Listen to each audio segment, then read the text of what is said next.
이번 시간은 법정 지상권 사례 하나 더 확인하겠습니다. 토지만 매각된 사건이고 2022년 3월 31일 경매 개시 결정이 있었습니다. 임의경매 사건으로 공유물 분할을 위한 형식적 경매입니다. 형식적 경매인 공유물 분할, 유치권에 기한 경매, 상속재산 분할을 위한 경매, 그리고 파산재단의 청산을 위한 경매 또한 부동산 임의경매 절차, 즉 담보권 실현에 기한 임의경매 절차를 준용하기 때문에 그 진행도 임의경매 방식으로 진행된 것이죠. 농지입니다. 감정가격은 1억 582만 2천원이고 그 금액으로 이렇게 매각기일이 지정되는데 유찰되어서 사차기일에 5월 15일 3,629만 7천원으로 진행되는 사건입니다.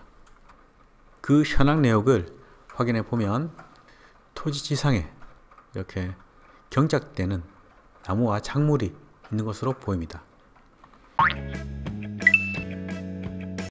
집행간의 현황조사서에는 임대차 관계는 확인되지 않는답니다.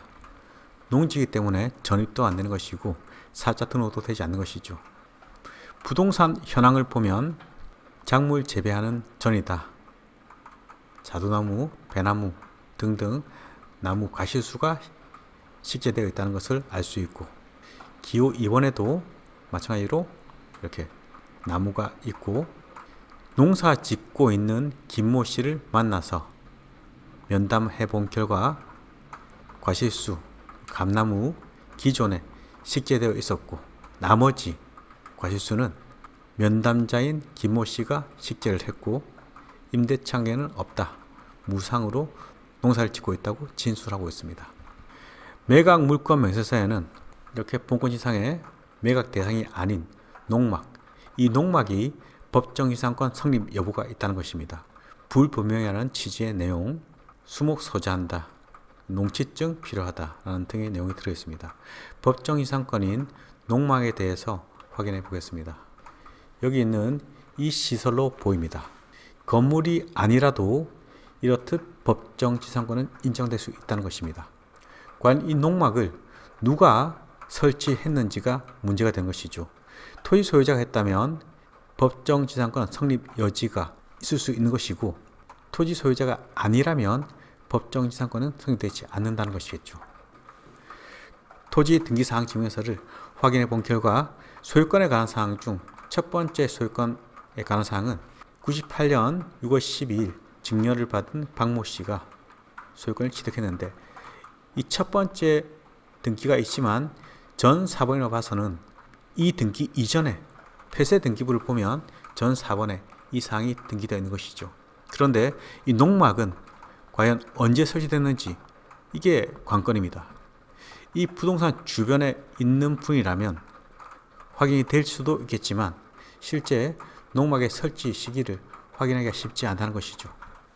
저당권 설정일은 2005년 3월 18일이 가장 빠른 것입니다.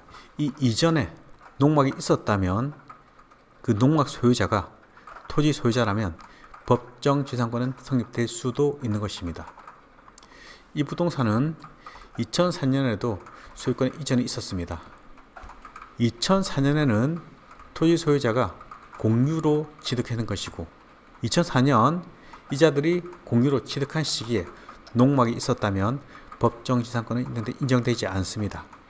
반면 단독 소유인 상태에서 농막이 설치되었다면 법정지상권은 성립될 수도 있는 것이죠. 결국 법정지상권은 건물에만 있는 것이 아닙니다. 법정지상권이 성립될 여지가 있는 물건이라면 등기가 되어 있으면 큰 무리 없이 파악을 할 수 있는 것이죠.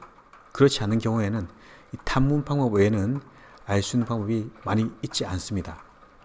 이 부동산을 매각받은 매수인은 농막은 별도로 지어가지 못하는 것이고, 일반적으로 이런 농막은 법정지상권 주장한 자가 없다면 큰 무리가 없을지도 모르겠지만 혹시 이 법정지상권 주장을 한다면 관련된 분쟁에 또 휘말리게 되는 것입니다.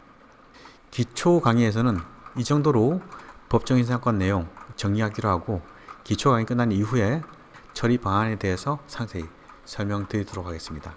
이번 시간 여기서 마치도록 하겠습니다.